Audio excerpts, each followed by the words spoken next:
it was almost like a spiritual moment. I'm like, well, life is about, helping other people, and I'm going to try to devote my life to helping other people. Most people listening to this who've experienced the podcast might not really understand how you decided that activism was important and then decided to go after that.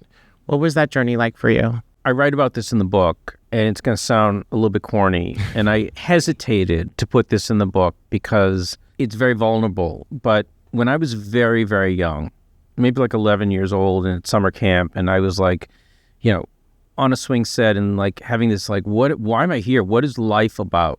It was almost like a spiritual moment. And I'm like, well, life is about, helping other people, and I'm going to try to devote my life to helping other people. My 11-year-old mind until my 20-something-year-old mind said, oh, well, that means getting involved in politics. And, I grew up in Massachusetts where the Kennedy family, was our ideal. And that's so funny that the Kennedys were like, you're like, oh, this is who we are. Right. I built my life towards going to law school, getting involved in politics. At some point, I'm like, well, politics seems pretty crappy. Becoming a professional fundraiser, essentially. And I think that just sort of evolved over time to saying, no, why don't I just get out there and talk about the issues that I really care about?